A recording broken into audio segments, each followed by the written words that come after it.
Hi friends, ಎಲ್ಲರಿಗೂ ನಮಸ್ಕಾರ. ಈ ವಿಡಿಯೋದಲ್ಲಿ ಈ 9 watt L E D bulb ಹಾಳಾದರೆ ಯಾವ ಥರ ರೆಡಿ ಮಾಡ್ಕೋಬೇಕಂತೇಳಿ ಈ ವಿಡಿಯೋದಲ್ಲಿ ಎಕ್ಸ್ಪ್ಲೇನ್ ಮಾಡ್ತೀನಿ. ಫಸ್ಟು ಅದಕ್ಕೆ ಪವರ್ ಸಪ್ಲೈ ಕೊಡಬೇಕು. ಇದರಲ್ಲಿ ಟೂ ಪ್ರಾಬ್ಲಮ್ಸ್ ಇರುತ್ತೆ. ಒಂದು ಪವರ್ ಸಪ್ಲೈ ಪ್ರಾಬ್ಲಮ್ಮು, ಇನ್ನೊಂದು L E D panel problem.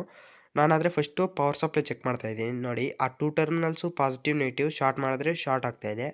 Power supply ಅನ್ನೋದು ಕರೆಕ್ಟ್ ಇದೆ. ಮತ್ತು ಇಷ್ಟೊಂದು ಎಲ್ ಇ ಡಿಸಲ್ಲಿ ಒಂದೇ ಒಂದು ಎಲ್ ಇ ಡಿ ಬ್ಲಾಕ್ ಆಗಿರುತ್ತೆ. ನೋಡಿ, ಇದು ಬ್ಲಾಕ್ ಆಗಿದೆ ಅಲ್ಲ, ಇದನ್ನು ಇವಾಗ ರಿಮೂವ್ ಮಾಡ್ಕೋಬೇಕು.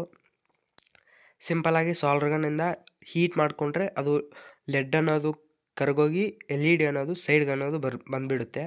ಮತ್ತು ಆ ಟೂ ಟರ್ಮಿನಲ್ಸು, ಆ ಎಲ್ ಇ ಡಿ ಟೂ ಟರ್ಮಿನಲ್ಸನ್ನು ಸಾಲ್ಡ್ರಿಂಗ್ ಮಾಡ್ಕೋಬೇಕು. ಯಾವ ಥರ ಅಂದರೆ ನೋಡಿ, ಈ ಟೂ ಟರ್ಮಿನಲ್ಸನ್ನು ಸಾಲ್ಡ್ರಿಂಗ್ ಮಾಡ್ಕೋಬೇಕು.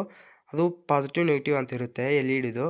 ನೋಡಿ, ಈ ಥರ ಆ ಟೂ ಟರ್ಮಿನಲ್ಸು ಶಾರ್ಟ್ ಮಾಡಿಕೊಂಡ್ರೆ ಈ ಎಲ್ ಇ ಡಿಸ್ ಎಲ್ಲ ಸೀರೀಸಲ್ಲಿರುತ್ತೆ. ಅದಕ್ಕೆ ಒಂದು ಎಲ್ ಇ ಡಿ ಹೋದರೂ ಕೂಡ ಇನ್ನೊಂದು ಎಲ್ ಇ ಡಿ ಬರೋದಿಲ್ಲ. ಇವಾಗ ಚೆಕ್ ಮಾಡೋಣ.